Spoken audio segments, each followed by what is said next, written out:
Good evening, everybody, and welcome to the Friday, May 14th edition of StudentLoanJustice.org. Name's Alan Collins.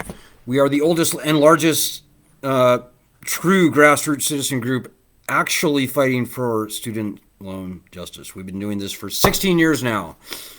Where have you been? We're glad that you found us. So I'm going to get right into it tonight, folks. I'm going to try and keep this live stream extraordinarily. News, no news. All right. Good news. We're kicking ass right now. We crossed 1 million signatures on the petition like 3 weeks ago.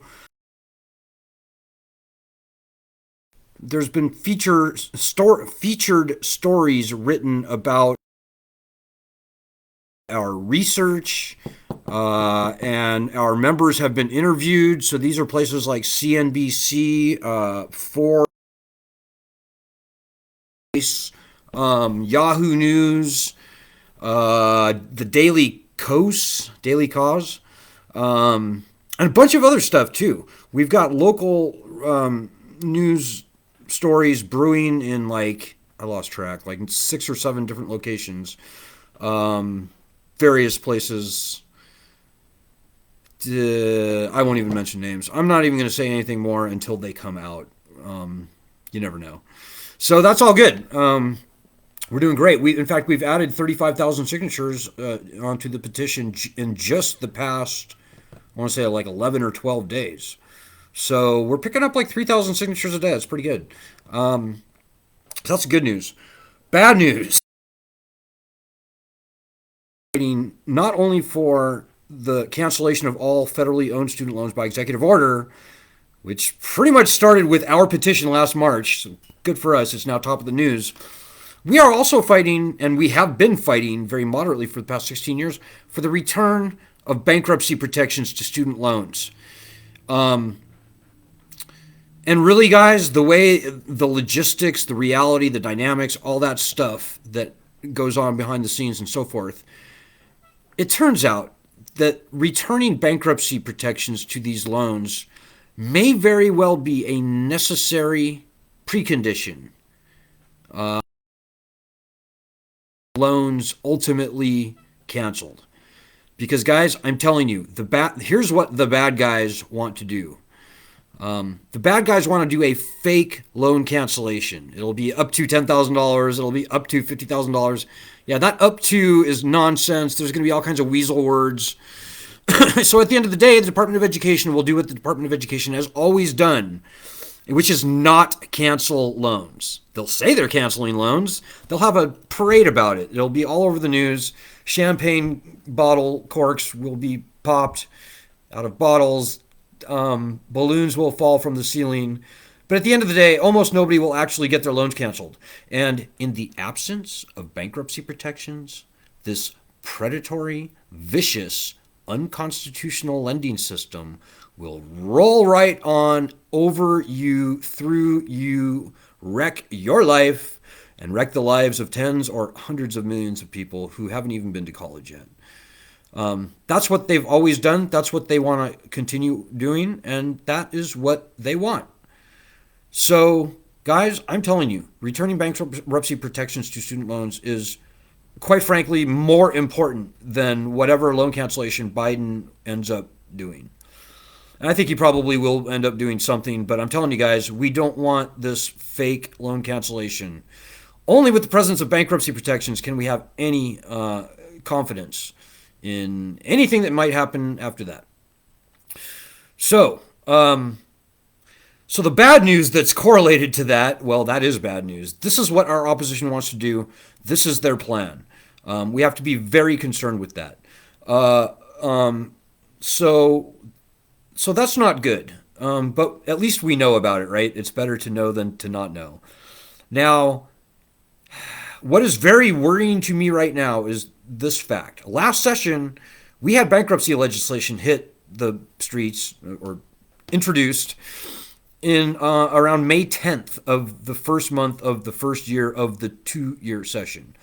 Well, we are now past May 10th of the first year of the brand new session, and we have yet to see bankruptcy legislation come out. Now, that in itself isn't maybe that big of a deal, but guys,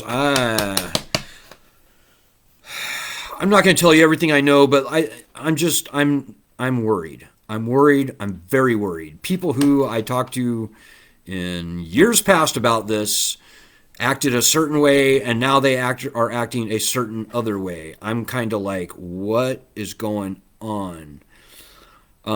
So I'm worried. I'm very worried. You know, we were tricked by this in 2007. Now, we're a nonpartisan group. We hate the Democrats and the Republicans about equally. Nah, we probably hate the Republicans quite a bit worse. But the Democrats, okay, here's what happened. Back in 2006, the Democrats won a supermajority in Congress. And then in 2008, President Obama completed the trifecta. So they had a super majority when Obama took office, essentially. We can argue about that a little bit. There was some question about that. But here's the thing. One of the first things the Democrats were supposed to do way back in 2008 was return bankruptcy protections to private student loans. Well, I'm here to tell you that that did not happen. I'm here to tell you that what I saw was leading student advocacy people go out of their way to kill the push for the return of bankruptcy protections to student loans. Like, they went to the mat. Like, I got phone calls from people like Christine Lindstrom, for example, at the U.S. Pergs, calling, I think, on behalf of people like Deanne Lunan, maybe Tikas, maybe some other play, maybe the College Board. Those are just evil people. And they said, Alan, stop fighting for bankruptcy protections. We've got these great forgiveness programs we're going to do instead. Public service loan forgiveness. It's going to be great. You work 10 years, your loans get forgiven in a nonprofit. Blah, blah, blah, blah, blah. IBR. It's going to be great. After 25 years, loans get canceled. Well, we now know that both of those programs, which were cheap substitutes for the return of bankruptcy protections, were cruel jokes, and you and me and everybody on this group and 45 million people in the country were and are the punchline. Nobody's getting their loans canceled or forgiven through these programs. Ain't going to happen. So we got fooled once. We're not going to be fooled twice, guys. We will not. And if there's any operatives out there, Democratic, Republican, nonpartisan, or otherwise, mark my words. If we get screwed on bankruptcy, I will be the first one to go to Boston Harbor, Washington, D.C., wherever I need to go, and very loudly, boldly, proudly, and with much fanfare, destroy my student loan papers for anybody to see. And encourage everybody in the country to do the same. This lending system is failed. We got to have bankruptcy protections back at a minimum. And if we don't see evidence of that by, I'm not going to set a hard deadline yet, but I'm going to say summertime, like July 4th, maybe-ish, is probably when we should know, when we should have a good idea.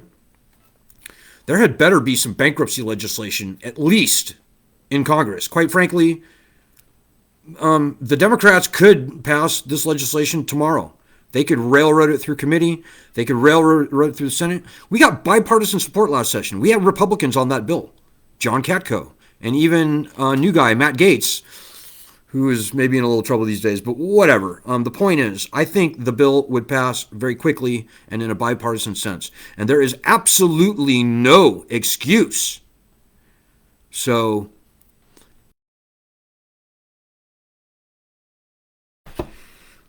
I will put that in the no news column because we haven't heard anything one way or the other. So let's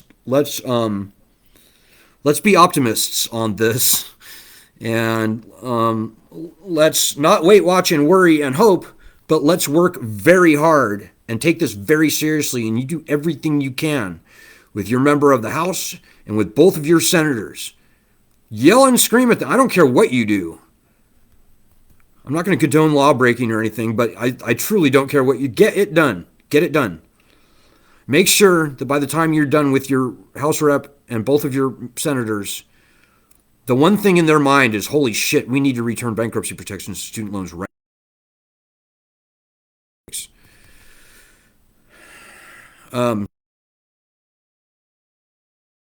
News.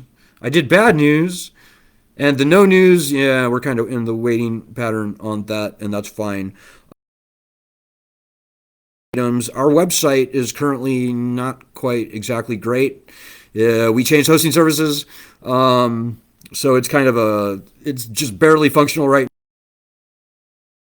now. I should have a good website by like midnight tonight as things are happening. Oh, please, if you could make a donation at this time, please do it. Please, please. I hate to ask. I have to ask. We don't require much at all to survive, fight, thrive, and win this battle, but we can't do it on nothing. So there's that. Oh, also, we are hitting all the governors right now. Somewhere around here. Do that. We're hitting all of the 18 governors in the states where student loan debt exceeds their state budgets. So this is places like Indiana, Texas, many other places, mostly Republican states. Retweet that tweet and maybe look up and down my Twitter feed and retweet the other tweets that I've sent to governors lately. You know, I hate Twitter. I hate even saying the word tweet. I think just saying that word is like emasculating or something. Like, I hate Twitter, and I know you probably do too. But come on, guys, this actually really does seem to work. We've gotten several. I'm just going to say I have to admit that it works. I was not a big fan of Twitter. I probably will never be, but do that. Tweet that. Retweet that. And help us out. Follow us. Let's get this going. We've got 1 million people on our petition, guys. It's a brand new Twitter account. We probably should have hundreds of thousands of followers at least.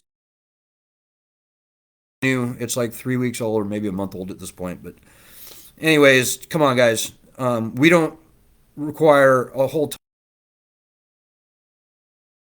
other group that was actually fighting to get these loans gone. I would hang up that banner and I would throw it away or whatever, and I would join that group.